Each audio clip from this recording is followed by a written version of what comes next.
Catecismo da Igreja Católica, número 638 a 644, esse dia 14 de março. Vamos começar a meditar hoje sobre a ressurreição de Jesus. O terceiro dia ressuscitou dos mortos. Anunciamo-vos a boa nova, a promessa feita a nossos pais. Deus a realizou plenamente para nós, seus filhos, ressuscitando Jesus. Atos 13, de 32 a 33. A ressurreição de Jesus é a verdade culminante de nossa fé em Cristo, crida e vivida como verdade central pela primeira comunidade cristã, transmitida como fundamental pela tradição, estabelecida pelos documentos do Novo Testamento, pregada juntamente com a cruz como parte essencial do mistério pascal. Cristo ressuscitou dos mortos, por sua morte venceu a morte e aos mortos deu a vida. Então, vamos entender que a ressurreição de Cristo, primeiro, é um evento histórico e também transcendente, junto. Não é um ou outro, não é só histórico sem ser transcendente, nem transcendente sem ser histórico. Ele é transcendente e histórico. O mistério da ressurreição de Cristo, lembrando que é um mistério, a gente vai tentar entender, a gente vai entender algumas coisas, só que não a sua totalidade, mas aquilo que dá a entender, a gente consegue compreender, tá? Então não é algo escondido, privado para algumas pessoas, não. É algo que sempre tem algo a nos mostrar, falar um pouco mais de si. Por isso é um mistério. É um mistério que não se revela plenamente, entre aspas, né? Mas que se dá a conhecer, mas ainda tem algo a ser conhecido. Tá? Essa é a noção de mistério que a gente entende.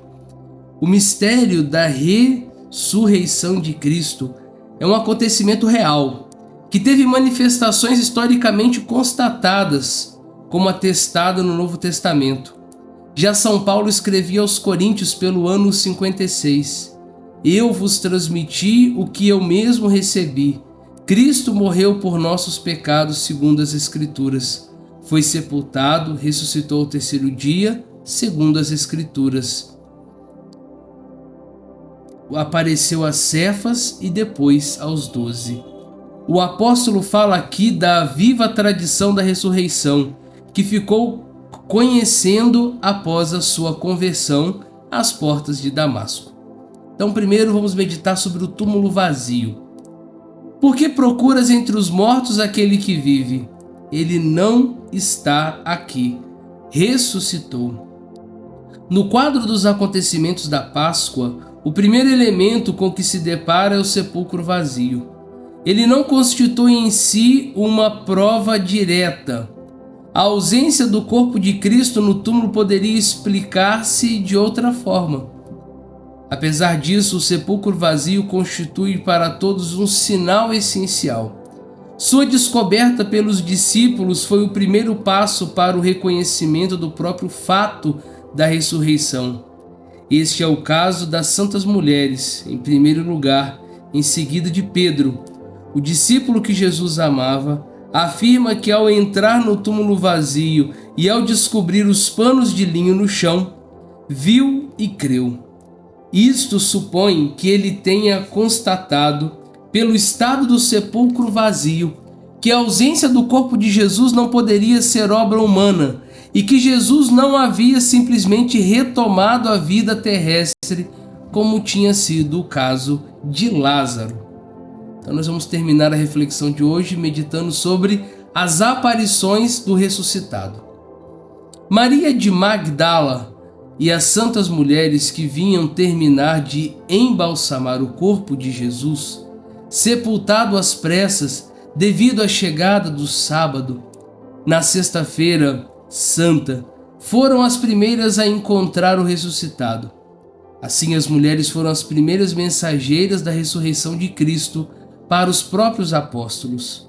Foi a eles que Jesus apareceu em seguida, primeiro a Pedro, depois aos 12. Pedro, chamado a confirmar a fé de seus irmãos, vê, portanto, o ressuscitado antes deles, e é baseada no testemunho dele que a comunidade exclama: é verdade, o Senhor ressuscitou e apareceu a Simão. Lucas 24:34. Tudo o que aconteceu nesses dias pascais convoca todos os apóstolos, de modo particular Pedro, para a construção da era nova que começou na manhã de Páscoa. Como testemunhas do ressuscitado, são eles as pedras da fundação da igreja.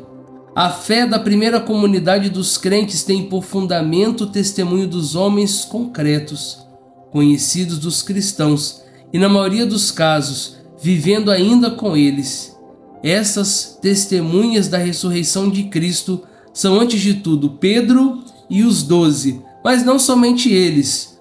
Paulo fala claramente de mais de 500 pessoas às quais Jesus apareceu de uma só vez, além de Tiago e todos os apóstolos. Diante desses testemunhos, é impossível interpretar a ressurreição de Cristo fora da ordem física e não reconhecê-la como um fato histórico. Os fatos mostram que a fé dos discípulos foi submetida à prova radical da paixão e morte de cruz na cruz de seu mestre, anunciada antecipadamente por ele. O abalo provocado pela paixão foi tão grande que os discípulos, pelo menos alguns deles, não creram de imediato na notícia da ressurreição. Longe de nos falar de uma comunidade tomada de exaltação mística, os evangelhos nos apresentam os discípulos abatidos, com o rosto sombrio e assustados. Por isso, não acreditam nas santas mulheres que voltam do sepulcro, e as palavras delas pareceram desvario.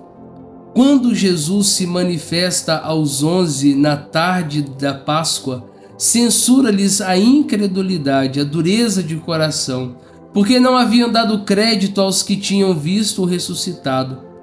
Mesmo confrontados com a realidade de Jesus ressuscitado, os discípulos ainda duvidaram, a tal ponto de que o fato lhes parece impossível. Pensam estar vendo um espírito. Por causa da alegria, não podiam acreditar ainda e permaneciam perplexos. Tomé conhecerá a mesma provação da dúvida, e quando na última aparição da Galileia, contada por Mateus, alguns porém duvidaram. Por isso, a hipótese segundo a qual a ressurreição teria sido um produto da fé ou da credulidade dos apóstolos carece de consistência. Muito pelo contrário, a fé que tinham na ressurreição nasceu sobre a ação da graça divina e na experiência direta da realidade de Jesus ressuscitado.